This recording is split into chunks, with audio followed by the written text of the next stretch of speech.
जागो लोगो मत सोवो, ना करो नींद से प्यार, जैसा सपना रैन का वैसा यह संसार। इसी पर एक दूसरा मंत्र बहुत मार्मिक, सपने सोया मानवा, खोल जो देखे नैन। सपने सोया मानवा, खोल जो देखे नैन, जीव परा बहु लूट में, ना कछ लैन न देन। अगर सही तरीके से जाग कर देखा जाए और जन्म से लेकर मृत्यु काल तक के जीवन का अध्ययन किया जाए, तो जब बुढ़ापा जर्जर अवस्था आ जाती है, उस टाइम केवल हारे ज्वारी की भांति, जैसे जुआ में हारा हुआ व्यक्ति हाथ और कपड़े झाड़ता हुआ चला जाता, ऐसे ही यहाँ से हम हारे ज्वारी की भांति कपड़े झाड़ते हुए चले जाते। यथार्थ में ये तब बात समझ में आती जब हमारे जीवन में जागृति आ जाती।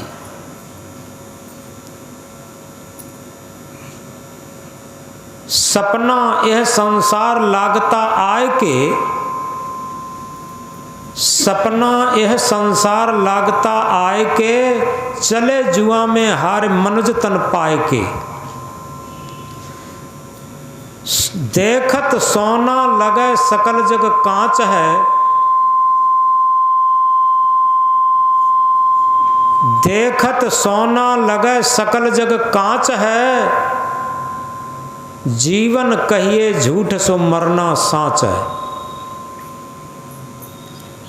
ये सारा संसार देखने में सोना लग रहा है, लेकिन सकल जग कांच है। सद्गुरु कांच का उदाहरण इसलिए देते हैं, कांच में जरा सा धक्का लग जाता है, कांच टूट जाता, बिखर जाता। इसी तरीके से जितने भी संबंधी हैं, जितने अपने को प्रेमी मानते हैं, जिनको हम प्रेमी मानते हैं, जिन पर हम ममता मोह आसक्ति करते हैं, जरा सी प्रतिकूलता आने पर, जरा सा स्वार्थ न चलने पर वो कांच की तरीके से टूट जाते हैं, बिखर जाते हैं, प्रतिकूल हो जाते। बड़े बड़े रिश्ते नाते, बड़े बड़े प्रेमी नेमी, आखिर में जब परेशानी के दिन आते हैं, विपत्ति के दिन आते हैं, कठिनाई के दिन आते हैं, तब साथ छोड़ देते, पहचानते नहीं। और आज तो ये मोबाइल पर भी देखते होंगे रोज़, और ये मोबाइल तो केवल प्रतिछाया मात्र है। सचमुच में देखा जाता है, बड़े बूढ़े माता पिता को, जिन बच्चों को एड़ी का पसीना चोटी तक बहा करके पढ़ाना लिखाना, शादी ब्याह करना, मकान महल से सरसब्ज करना, अगर किसी को पूछो तो किसके लिए इतनी मेहनत करते, कहते बच्चों को, बच्चों के लिए। और यथार्थ बात ये है, वही बच्चे जब माता पिता की असमर्थता होती तो ऐसे छोड़ देते मानो इससे कोई संबंध ही नहीं रहा। तो इसलिए सदगुरु कबीर देव इंकलाब करके जगाते हैं, सपने सोया मानवा, खोल जो देखे नैन, जीव परा बहु लूट में, ना कछ लैन न देन। जिस तरीके से कोई व्यक्ति सपने में सो जाता है और सपने से जब जागता है, सपने से सब जब जागता है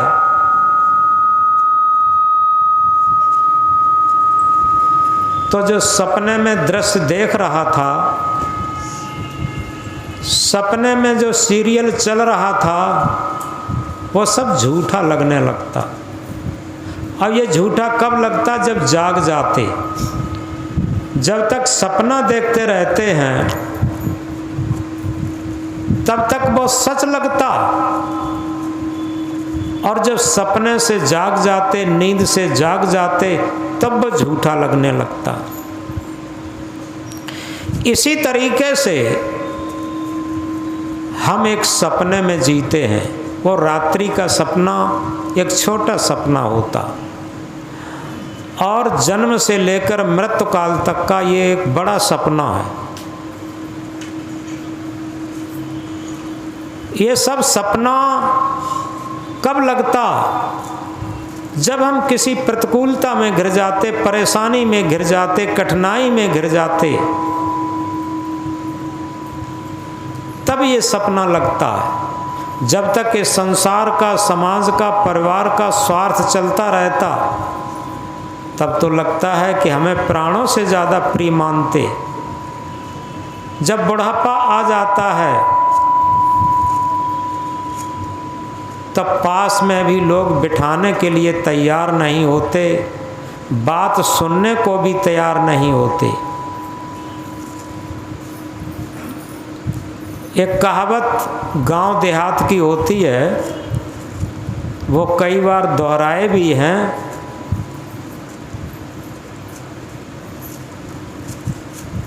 वही देहरिया, वही ससुर को गांव, बहुअर बहुअर कहावती परो डुकरिया नाव। जब शादी होकर के आती है, शादी में ही कितनी सजधज होती, और बहू जब उतारी जाती है तो जितने सगुन सायत होते, और बड़ी खुशी, घर में लक्ष्मी आई, लेकिन अगले ही दिन से वो लक्ष्मी कहाँ चली जाती? इधर उधर गाल फुला के सभी बैठ जाते। वही देहरिया, वही ससुर को गांव, बहुअर बहुअर कहावती परो डुकरिया नाव। आखिर क्या हुआ? यही सब संसार एक सपना जैसा है, ये सपना सब हो जाता। तो इसलिए एक छोटे से उदाहरण द्वारा हम समझेंगे। एक व्यक्ति समुद्र के किनारे, थोड़ी दूरी पर समुद्र से अपनी झोपड़ी डाल के रहता था। एक दिन क्या होता है कि वो सवेरे बहुत जल्दी जगकर 3 बजे जग कर के और समुद्र के किनारे जा बैठा। जब समुद्र के किनारे जा बैठा, थोड़ी देर आंख बंद किए, बंद करने के बाद जब खोला, तब क्या देखता है? उसके सामने एक छोटे छोटे अच्छे पत्थरों की एक ढेरी थी। बड़े चिकने, बड़े सुंदर, बड़े चमकीले पत्थर की एक ढेरी लगी थी। वो क्या करता है? खेल खेल में एक एक पत्थर उठाता, समुद्र में फेंकता, और अपने मन में कुछ गुनगुनाता रहता। धीरे धीरे वो पूरी ढेरी फेंक दी, एक पत्थर रह जाता है। तब तक कुछ सवेरा होता है, तो सवेरा होते ही जब उसने पत्थर को देखा तो बहुत उसमें चमक थी, विशेष चमक थी, और विशेष प्रकार का पत्थर था। तो उस व्यक्ति ने सोचा, इतना चमकीला पत्थर, ये घर लिए चले। वो अपने जेब में डाला पत्थर और घर ले गया। उसने पत्नी को दिखाया कि ये पत्थर तो देखो, इसमें अजीब चमक है। पत्थर बहुत देखे, लेकिन इस पत्थर में तो बहुत अजीब चमक है। पत्नी ने रख लिया और इसके बाद भोजन वोजन किया। पत्नी ने कहा चलो चलते हैं। इस पत्थर को लेकर के वो एक जौहरी की दुकान पर पहुँचे। उनसे कहा कि भैया हमारा ये पत्थर की बटिया खरीद लो। जौहरी ने कहा कि भाई तुम्हारी ये पत्थर की बटिया 1 लाख रुपए की है, अगर तुम बताओ तो 1 लाख रुपया तुम्हें दे दें। तो वो तो आश्चर्यचकित हो गए, ये छोटी सी पत्थर की बटिया 1 लाख रुपए की। उन्हें तुरंत दे दी। 1 लाख रुपया लेकर के आए, धीरे धीरे अपना मकान बनवाया और छोटा सा एक मकान बनवा के कुछ पैसे बचे, उनसे अपनी दुकान रख ली। धीरे धीरे उनका काम अच्छा चलने लगा, बहुत अच्छी गुजर बसर होने लगी। पत्नी बहुत प्रसन्नता से रहने लगी। देखो अभी हम कहाँ गरीबी में जीते थे, अब कितनी अच्छी गुजर होने लगी। लेकिन पति दिनों दिन चिंतित होता गया। अब जैसे ही वो अकेले में होता, टेंशन में चला जाता, चिंता में हो जाता। पत्नी ने देखा बात क्या है, तो पत्नी ने पूछा आखिर ये बताओ, जब तुम गरीबी में थे, जब सही तरीके से मकान नहीं था, एक झोपड़ी में गुजर बसर करते थे और रोज़ रोज़ की रोटी भी नसीब नहीं हो पाती थी, तब तुम प्रसन्न रहते थे। अब मकान भी बन गया है गुजर बसर के लिए, काम भी अच्छा चलने लगा है, कोई कमी नहीं है, तब तुम दुखी रहने लगे। तब उसने वही कहानी सुनाई। उसने कहा दरअसल में बात ये है कि हम एक दिन सवेरे सवेरे 3 बजे जाग करके गए और समुद्र के किनारे जाकर के आंख बंद करके बैठे। थोड़ी देर में आंखें खुली तो देखते क्या हैं, चमकीले पत्थर की एक ढेरी लगी थी। हम कुतूहलवश खेलवश एक एक पत्थर को उठा उठा करके फेंकते रहे समुद्र में, और एक पत्थर हम बचा के लाए। तुमने उससे बेचने को कहा, बेच करके मकान भी बन गया, दुकान भी बन गई और गुजर बसर भी होने लगी। अगर वो सारे पत्थर मेरे पास होते, वो व्यक्ति कहता है अगर वो सारे पत्थर मेरे पास होते तो आज मैं कितना बड़ा आदमी होता। इसी बात की मुझे टेंशन है। तो पत्नी ने समझाया। उसने कहा तुम व्यर्थ में टेंशन करते हो। अरे जो पत्थर चले गए वो चले गए, जो शेष एक बचा है जिससे सदुपयोग करके हमारा जीवन सफल हुआ है, अब हम वर्तमान की सफलता को उस टेंशन में, उस चिंता में क्यों खोएं। ये एक दृष्टांत है वास्तविक सिद्धांत को समझने के लिए। ये संसार ही एक सागर है और इसके किनारे पर हम बैठे हैं। हमें एक एक श्वास हीरा मोती जो लुटाने के काबिल नहीं है। हमारी जो श्वासें हैं वो हीरा मोतियों से ज़्यादा कीमती है। आखिर हमने मन की गुलामी में, इंद्रियों की गुलामी में एक एक श्वास करके ये कहाँ फेंक दी, ये संसार सागर में फेंक दी। और कभी कुछ जीवन शेष रहा, कुछ श्वासें शेष रहीं, तो हम जागृत हुए और जागृत होकर किसी जौहरी, जो पारखी संत सदगुरु होते हैं वो जौहरी होते, उनके पास जाकर के अपने जीवन का मूल्य और श्वासों का मूल्य जब समझा तो हमें बड़ी उससे संपत्ति मिली, ऐसी संपत्ति मिली कि धन्य और कृतार्थ हो गए। और वो श्वासें हमारी सदुपयोग में शुरू हो गई। आत्मा परमात्मा रूपी शांत मुक्ति कल्याण रूपी जो सत्य पथ था उसमें लग गई, भक्ति पथ था उसमें लग गई। लेकिन कभी कभी जब उससे हटता था वो व्यक्ति, तब टेंशन में ये हो जाता था, पश्चाताप में ये हो जाता था, आखिर हमारे जीवन की कितनी बड़ी हीरा मोतियों से भी कीमती श्वासें आखिर हमने व्यर्थ में इस संसार सागर में खो दी।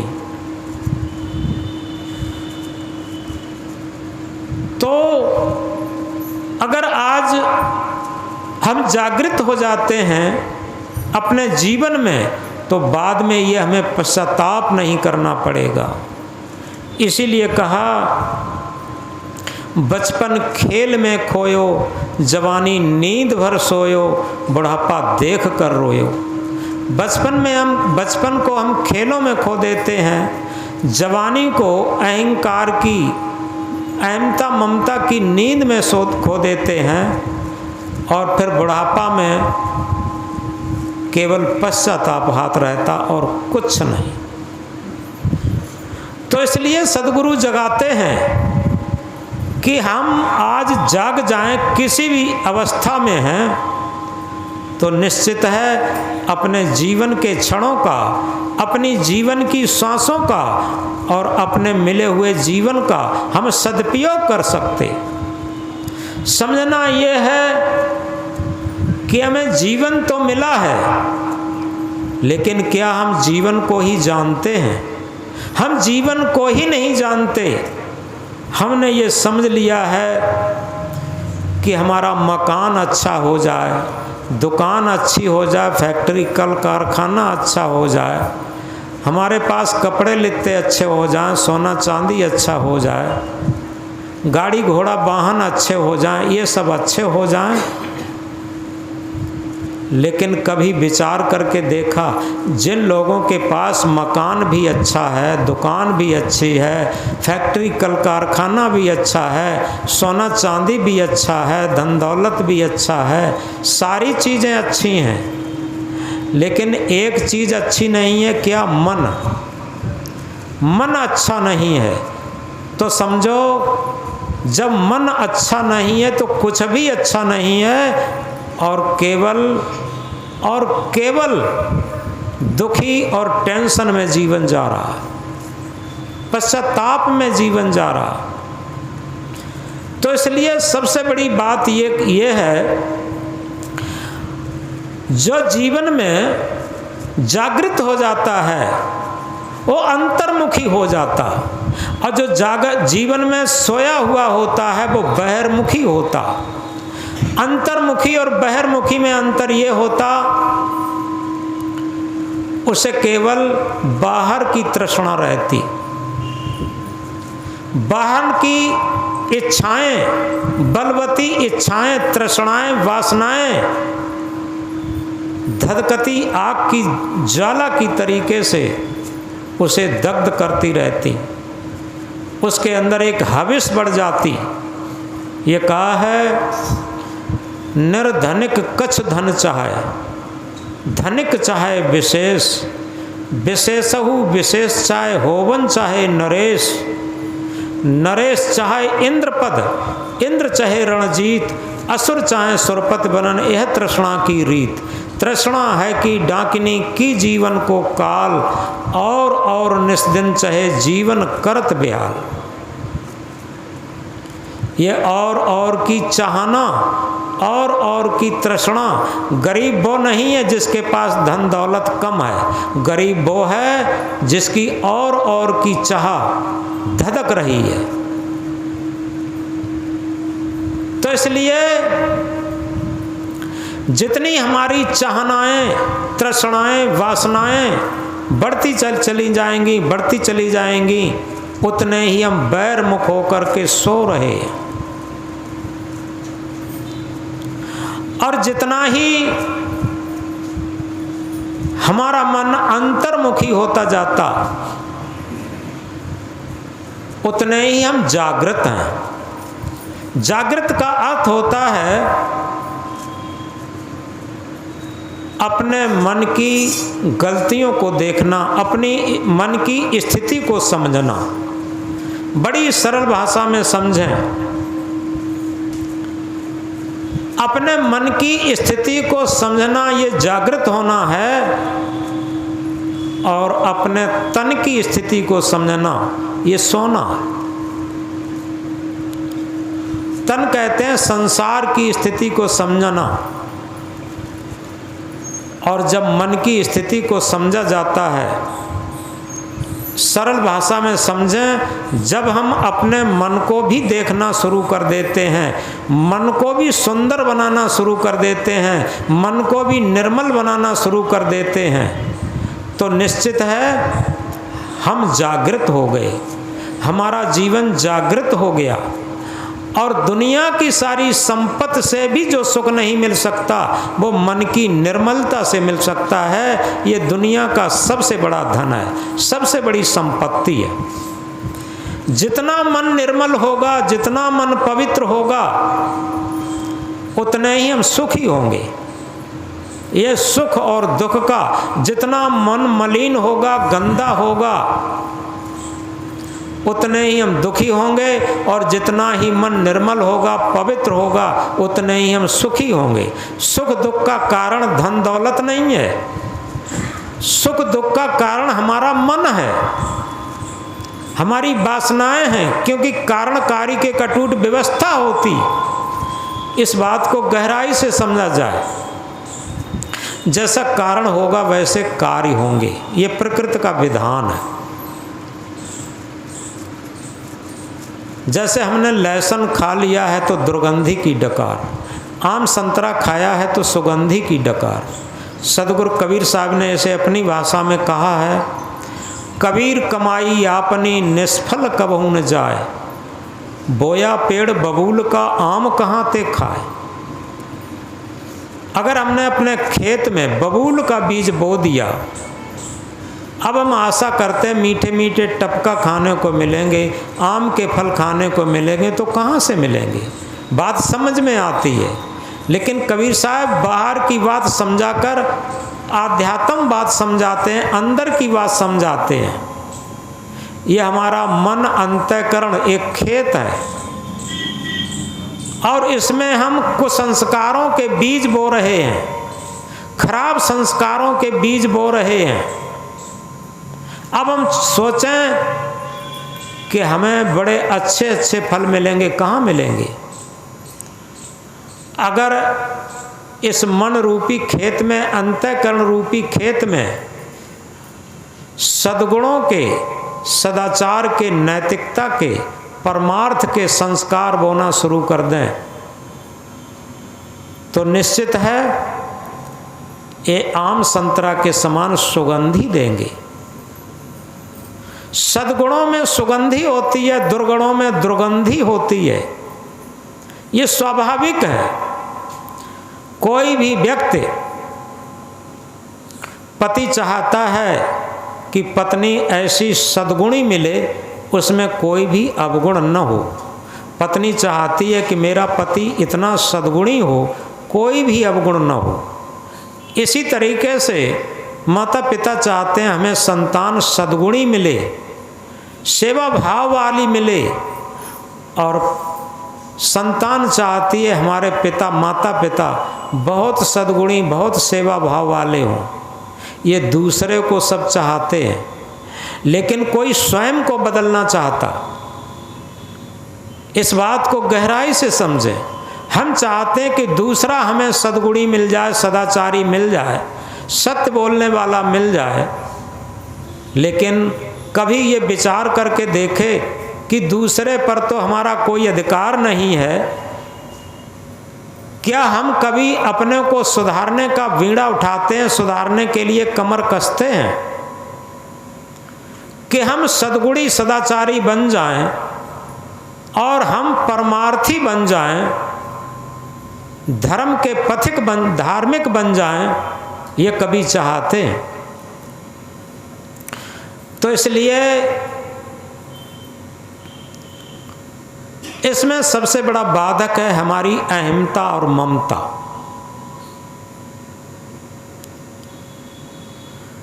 एक विश्राम सागर में एक कथा आई है जो रघुनाथ दास द्वारा लिखा है, जिसमें राम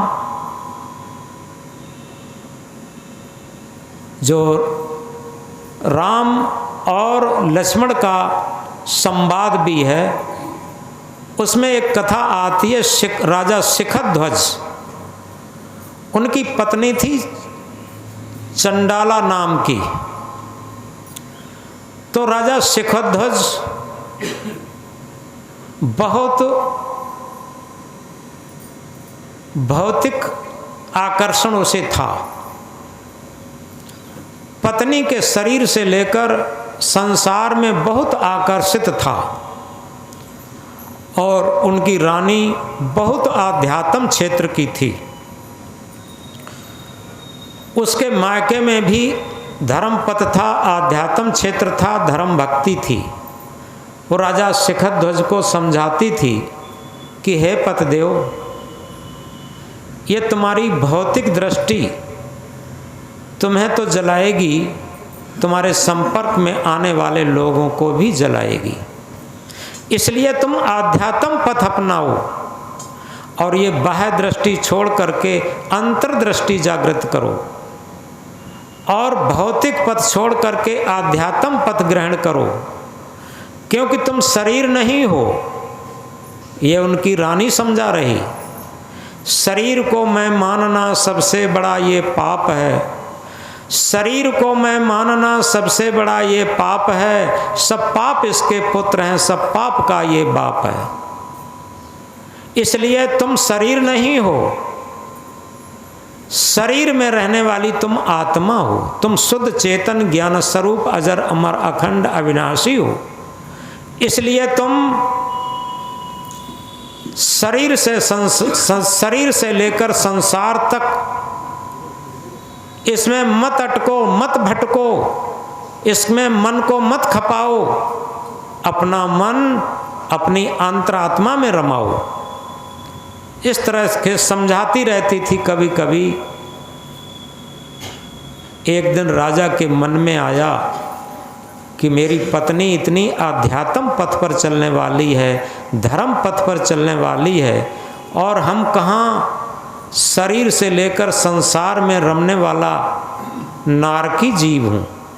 अब मुझे भी चाहिए कि हम आध्यात्म पथ में चलें और कुछ त्याग तपस्या भी करें। एकदम वो सनक में आकर के राजा राजगद्दी छोड़ करके वो सोचता है कि मैं रानी को दिखा दूं कि मैं भी आध्यात्म पथ का पथिक हूँ। तो राजगद्दी छोड़ करके जंगल में चला गया तपस्या करने। अब जंगल में जब तपस्या करने के लिए चला गया, अब उस राजा शिखध्वज की पत्नी ने विचार किया। एक साल बाद ये कहा कि देखें राजा को शांति मिली कि नहीं मिली, आखिर ये भजन धर्म भक्ति परमार्थ पूजा पाठ ये सब किसके लिए किया जाता? इसके लिए किए जाते कि हमें शांति कैसे मिले। देखें राजा को कुछ शांति मिली कि नहीं मिली। रानी क्या करती है, एक संत का वेश बना करके, एक महान त्यागी तपस्वी संत का वेश बना करके वो जंगल में पहुंचती है राजा के पास। जब राजा के पास पहुंची तो राजा ने एक संत को आया हुआ समझ करके आदर भाव किया और ये कहा महाराज बैठिए। उनको बिठाया। रानी ने पूछा महाराज आपको तपस्या करते 1 वर्ष हो गया है, क्या आपको शांति मिली?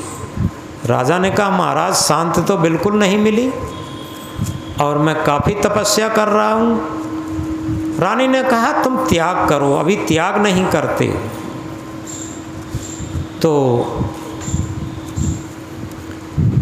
राजा ने सोचा जंगल में रहने के लिए हमने झोपड़ी बनाई है, झोपड़ी में कुछ खाने पीने के भी लिए कंदमूल फल फ्रूट रखते हैं, तो महात्मा जी ने यही त्याग करने के लिए कहा होगा। तो रानी इतना कह के चली आई, त्याग करो। राजा ने क्या काम किया, वो झोपड़ी में आग लगा दी और बिल्कुल पेड़ के नीचे तपस्या करने लगे। जब पेड़ के नीचे तपस्या करते करते 1 वर्ष हो गई, ये उसमें कथा में लिखा है विश्राम सागर में। तो रानी ने फिर सोचा देखें राजा की तपस्या में कुछ लाभ हुआ कि नहीं, उन्हें शांत मिली कि नहीं मिली। 1 वर्ष बाद फिर रानी गई, वही त्यागी तपस्वी एक संत का वेश बना करके। राजा को नहीं पता लग पाता था कौन है। तो राजा ने प्रणाम किया। रानी ने पूछा महाराज तुमको 2 वर्ष हो गई तपस्या करते करते, क्या शांत मिली? तो राजा ने कहा कि शांति तो नहीं मिली, अब तो हम काफ़ी अपनी जो झोपड़ी थी वो भी त्याग दी, शरीर पर कपड़ा लेता थे वो भी त्यागते, अब तो केवल लंगोटी में रहते हैं। तो रानी ने इतना कहा कि अभी तुम्हारा त्याग नहीं है, तुम त्याग करो। त्याग तो करते ही नहीं, जब तक त्याग नहीं करोगे तब तक शांति नहीं मिलेगी। राजा की बात समझ में नहीं आई, रानी चली आई। राजा ने सोचा कि हम कुछ फल फ्रूट खा लेते हैं और कपड़े पर ये लंगोटी मात्र पहने हैं, इसको भी त्याग करने के लिए कहा।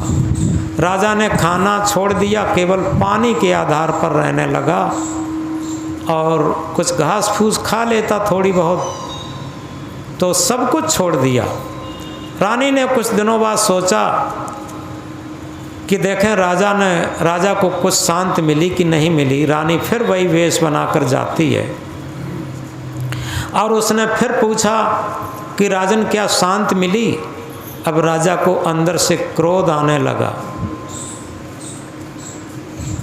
उसने कहा कि शांत मिली और हर बार तुम बता जाते हो महाराज त्याग करो, अब बताओ मेरे लिए त्याग करने के लिए क्या रह गया? ये पंच भौतिक शरीर ही रह गया। जाता हूँ, आगे वो कुआं है उसमें डाल करके इसे भी त्याग देता हूँ, और बार बार आप कह देते हैं त्याग करो त्याग करो। क्या त्याग करूं? सब कुछ तो त्याग दिया, अब त्यागने के लिए मेरे पास बचा ही क्या है? केवल शरीर ही तो बचा है। तो रानी ने कहा नहीं महाराज, ये तो सब व्यर्थ में त्यागते रहे। सच्चा त्याग तो है अहंता और ममता। जब तक तुम अहंकार का त्याग नहीं करोगे, ममता का त्याग नहीं करोगे, तब तक इस त्याग से कोई लाभ नहीं होगा। इस बात को गहराई से समझो। तो अभी तुम्हें ये अहंकार है कि हम राजा थे, अभी तुम्हें ममता है कि हमारी रानी भी कहीं होगी, और ये अहंकार है कि हम तपस्या करेंगे तो लोग कहेंगे कि राजा ने बहुत बड़ी तपस्या की। ये सारे अहमता ममता जब तक छोड़ करके और निष्काम भाव से जब तक नहीं होगे, निस्वार्थ भाव से जब तक नहीं होगे, तब तक तुम्हें शांति नहीं मिलेगी। तब राजा की बात समझ में आई, और इसी के बाद रानी ने जो महात्मा बन के गए थे और महात्मा बनकर के एक उदाहरण सुनाया। उन्होंने कहा राजन सुनो, हम तुम्हें एक बात सुनाते, इससे तुम्हारी समझ में आ जाएगा कि जब तक अहंकार को नहीं छोड़ोगे तब तक कुछ नहीं होगा। तो उस महात्मा ने जो रानी बन के गई थी एक कहानी सुनाई। ये कहा कि देखो, एक बार एक जगह एक संत रहते थे, गुरुजी रहते थे। उनका एक भक्त आया, उसने एक कुआं बनवाया था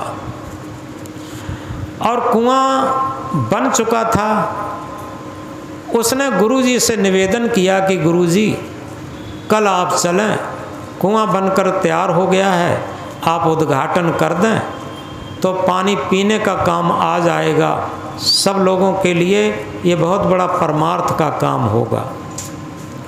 गुरुजी ने कहा ठीक है, कल हम आ जाएंगे, कुछ प्रसाद लिए चलना, बच्चों को बांट दिए जाएगा। तारीख तय हो गई, गुरुजी ने आने को कह दिया।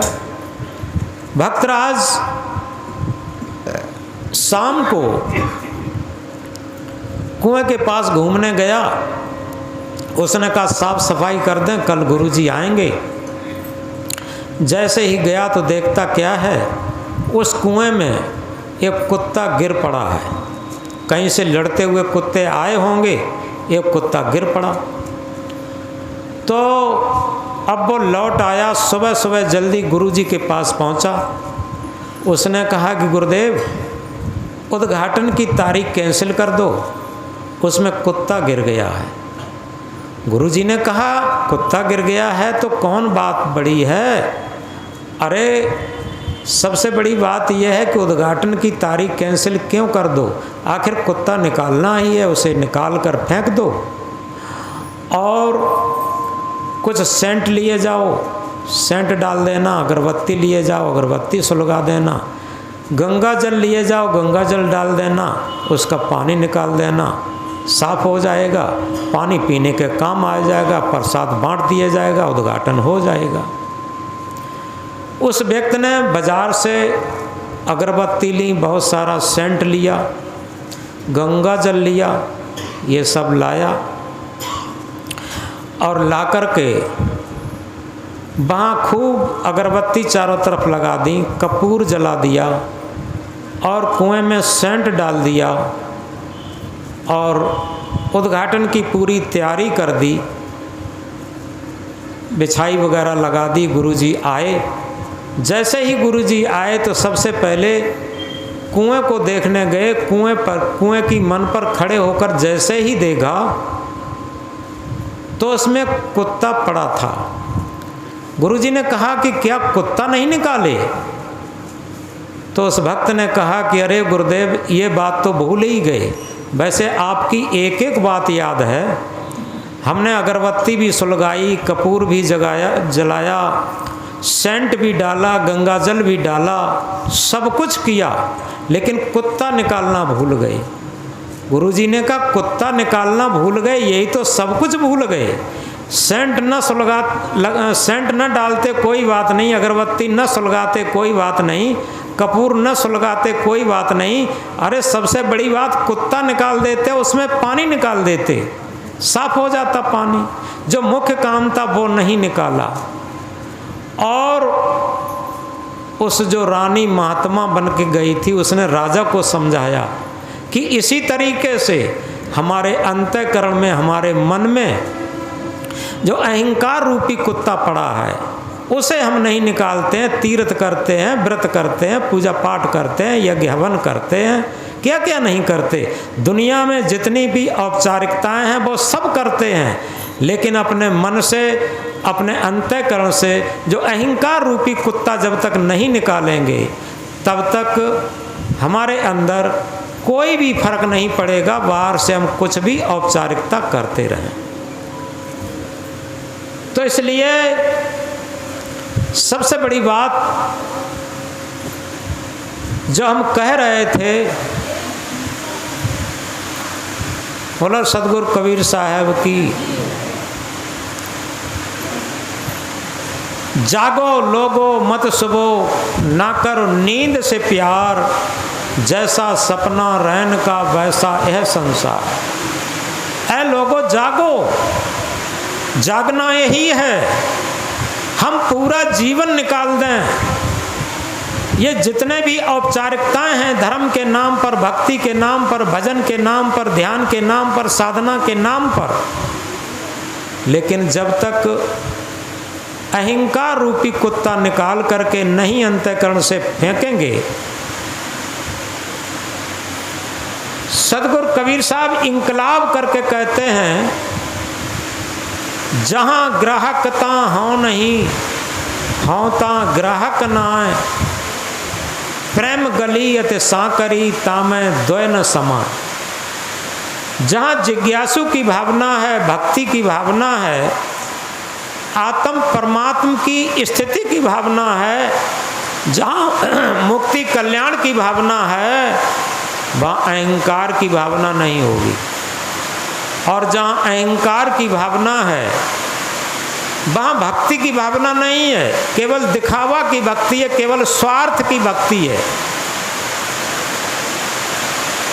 तो जहाँ ग्राहकता हो नहीं, होता ग्राहक नाय, प्रेम गली यत सांकरी, सत्य गली यत सांकरी, मुक्त गली यत सांकरी, तामे द्वय न समान।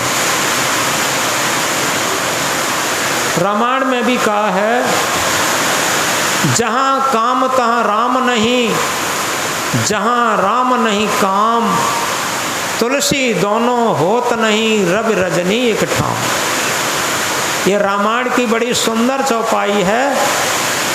जहाँ घट घट रमैया राम, ये चेतन आत्मा राम, उसका प्रभाव जिसके जीवन पर होगा, वहां पर मन की कामनाएं शांत हो जाएंगी, मन की वासनाएं तृष्णाएं शांत हो जाएंगी। और जहां कामनाएं और वासनाएं धधक रही होंगी, वहां पर हम मुंह से कुछ भी कहते रहें, वहां पर राम स्वरूप नहीं होगा, आत्म स्वरूप नहीं होगा, परमात्म स्वरूप नहीं होगा।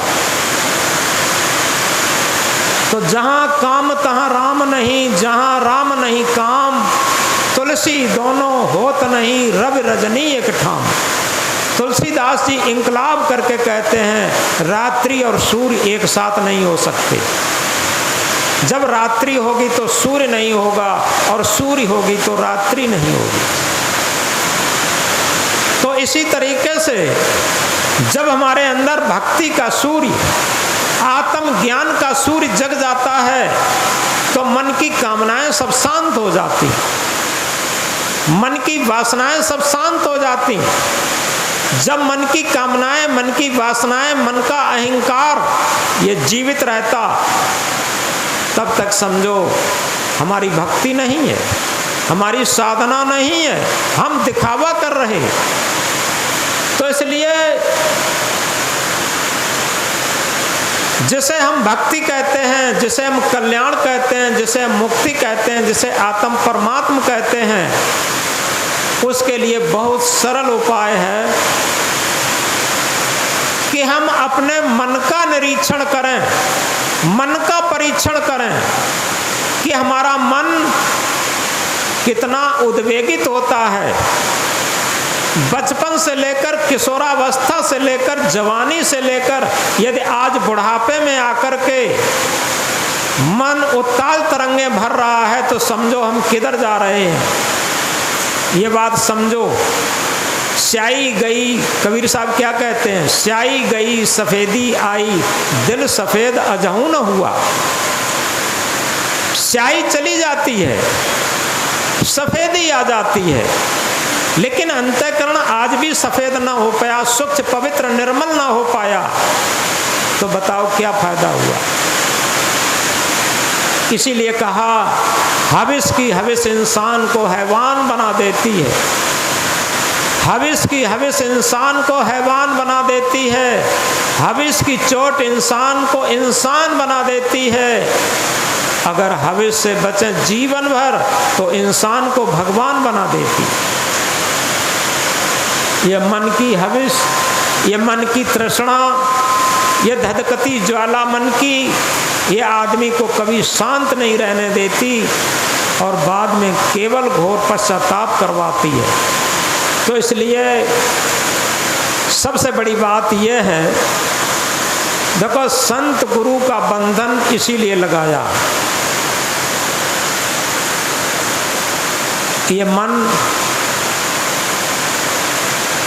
आखिर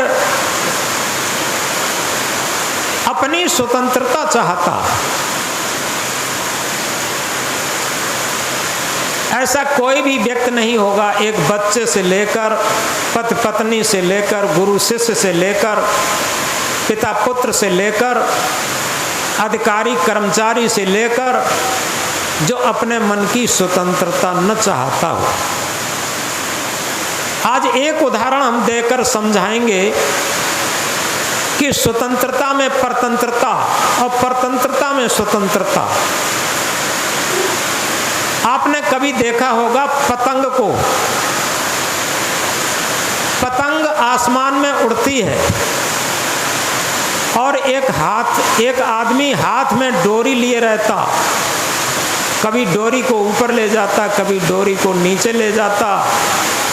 पतंग उसी इशारे पर चलते चलते आसमान की बहुत ऊंचाई पर चली जाती, और जब उसे पतंग को बंद करना होता है, धीरे धीरे डोरी समेट करके पतंग भी सुरक्षित रहती है, डोरी भी सुरक्षित रहती है। ये पतंग को जिस दिन पराधीनता महसूस हो जाए और पतंग डोरी से कट जाए, आप देखते हैं पतंग का क्या हाल होता। वो पतंग या तो किसी पेड़ में टंग कर के फट जाएगी या किसी झाड़ी खाई में पड़ कर के खत्म हो जाएगी, कहीं न कहीं उसे वो तुरंत नष्ट हो जाती। इसी तरीके से हमारा जीवन भी है।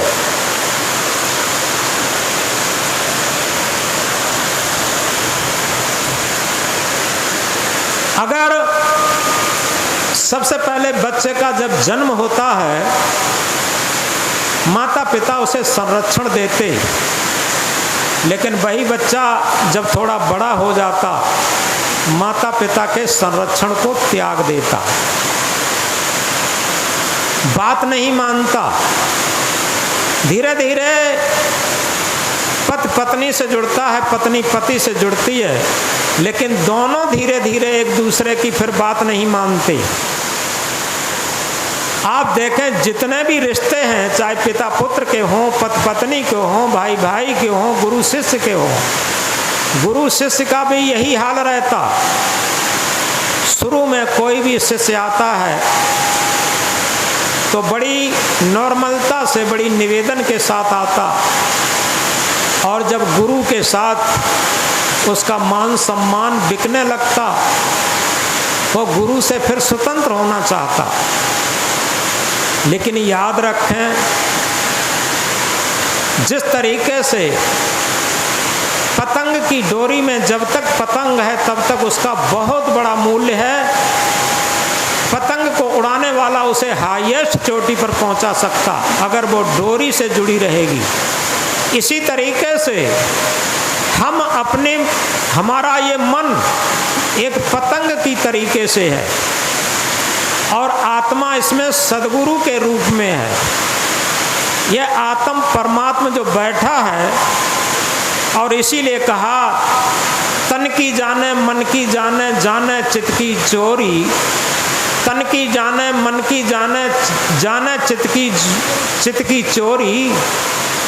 और वह साहेब से का छिपो है जबकि हाथ में जीवन डोरी। वही बात है, जिसके हाथ में जीवन डोरी है पतंग की तरीके से। आखिर हमारी जीवन की डोर किसके हाथ में है? शरीर के अंदर जो ड्राइविंग सत्ता है, आत्मा है, सत्य सत्ता है, इसी के हाथ में तो जीवन डोरी है। अगर ये आत्मा रूपी गुरु, आत्मा रूपी सदगुरु, आत्म परमात्मा, इस सत्य सत्ता जिस दिन इस शरीर से निकल जाए, उस दिन इस शरीर रूपी पतंग का, मन रूपी पतंग का क्या अस्तित्व रहेगा? आप बताएं। कोई भी अस्तित्व नहीं रहेगा। इस आत्मा रूपी सदगुरु से ही तो मूल्य है। उसमें जब तक वो डोरी में बंधा है, उस आत्मा रूपी सदगुरु की डोरी में जब तक वो ये शरीर और मन बंधा है, तभी तक उसका महत्व है। और ये स्वतंत्रता जिस दिन चाहे उसी दिन पतंग जैसा हाल हो जाएगा। और इसीलिए इसको कहा तन की जाने, मन की जाने, जाने चित्त की चोरी। हम आपसे छिपा सकते हैं, आप लोग हमसे छिपा सकते हैं, लेकिन बताइए, कोई भी व्यक्ति जितने यहाँ बैठे हैं अपनी आत्मा रूपी गुरु से कौन सी बात छिपा सकते? चित्त की भी जानता है, मन की भी जानता है, तन की भी जानता है, और इस चित्त की चोरी भी जानता है, सब कुछ जानता है। इस बात को बहुत गहराई से समझें। तन की जाने, मन की जाने, जाने चित्त की चोरी, और वह साहेब से का छिपो है जबकि हाथ में जीवन डोरी। इसलिए इस शरीर को, मन को हम आत्मा रूपी सदगुरु की डोरी से बंधे रहने दें। जब तक इसकी डोरी से प्रेम पूर्वक बंधे रहेंगे तब तक हमारे अंदर भक्ति रहेगी, तब तक हमारे अंदर ज्ञान रहेगा, सदाचरण रहेगा, नैतिकता रहेगी, धर्म रहेगा, सब कुछ रहेगा। और जिस दिन आत्मा रूपी सदगुरु की बात की अवहेलना करके हम पतंगी तरीके से सुरक्षित होना, स्वतंत्र होना चाहेंगे, उसी दिन ये जीवन डोरी खत्म, कुछ नहीं, अस्तित्व खत्म। इसलिए हम इस बात को गहराई से समझ लें कि स्वतंत्रता में परतंत्रता और परतंत्रता में स्वतंत्रता है। स्वतंत्रता का सही अर्थ है स्व माने अपना, तंत्र माने नियंत्रण। आत्म नियंत्रण में जिसका जीवन है वो स्वतंत्र जीवन है। और जो आत्म नियंत्रण को न मान करके केवल मन की गुलामी में, इंद्रियों की गुलामी में, शरीर की गुलामी में जिसका जीवन है वो परतंत्र जीवन है। और इसीलिए कहा, रहकर स्वतंत्र जीवन अच्छा, चाहे मुट्ठी भर चना मिले, धिक्कार गुलामी का बंधन, चाहे घी गुड़ से सना मिले। अगर हम सही स्वतंत्रता चाहते हैं तो आत्मा रूपी गुरु की डोरी में बंध कर जब रहेंगे तो स्वतंत्र हो रहेंगे, क्योंकि आत्म नियंत्रण में जीवन रहेगा। आत्म नियंत्रण में जीवन ही सच्ची स्वतंत्रता है, और मन इंद्रियों की गुलामी ही सच्ची परतंत्रता है। तो इसलिए आत्म नियंत्रण में जीवन ही सच्चा जागना है, और मन इंद्रियों की गुलामी में जीवन ही सच्चा सोना है। हमने 2 मंत्र कहे थे, सपने सोया मानवा, खोल जो देखे नैन, जीव परा बहु लूट में ना कछ लैन न देन। ये जीव आत्मा व्यर्थ में लूट में पड़ गई, आखिर क्या हाथ में जाता, बाद में वही जाता जो हमने संस्कार बटोरे। जागो लोगो मत सुबो, ना करो नींद से प्यार, जैसा सपना रैन का वैसा यह संसार। जैसा रात्रि का सपना वैसा ये व्यर्थ में एक सपना नजर आएगा। जब जर्जर अवस्था आ जाएगी, शरीर कुछ कमाने धमाने लायक नहीं रहेगा, तब केवल सपना दिखाई देगा। जवानी पर हम ये करते थे, ऐसे थे, ऐसे थे, वैसे थे, ये करते थे, बस एक सपने की तरीके से वर्णन करता रहेगा। अरे कैसे थे, क्या लेना देना, आज हम कैसे हैं, सबसे महत्व की चीज यही है। पीछे हम अच्छे रहे, खराब रहे, क्या रहे, आज वो छूट चुका। लेकिन आज हम कैसे हैं, सबसे बड़ा मूल्य ये है। और इसीलिए कहा, act living in the present, how ever pleasant know believe. वर्तमान का अस्तित्व है, उसी में काम करो, भूत दफनाया हुआ है, भविष्य कल्पना में है। जिसे कहा है, वर्तमान को बरतो भाई, भूत भविष्य सब देव बहाई। इसलिए हम वर्तमान में जागें, और ये पूरा आज का प्रवचन केवल जागने के ऊपर है। और जो हमने एक बात कही थी, सपना यह संसार लागता आए के, चले जुआ में हार मनज तन पाए के। देखत सोना लगे सकल जग कांच है, जीवन कहिए झूठ सो मरना साच है। अगर सही बात मानी जाए तो मरने को साच मान लें तो आज ही हम शांत पथ को, भक्ति पथ को अपना सकते। वो क्या है? जैसे सिद्धार्थ ने कहा था, एक मृतक व्यक्ति को देख करके, सारथी समझ लो आज ही मैं मर गया। सारथी समझ लो आज ही मैं मर गया। और वो वैसे तो जीवित रहे, यंग ब्लड थे, 27 वर्ष की भरी जवानी थी, लेकिन उनका मन सांसारिकता से उसी क्षण मर गया था। आखिर हमारा मन सांसारिकता से कब मरेगा? ये एक प्रश्न चिन्ह है। तो इसलिए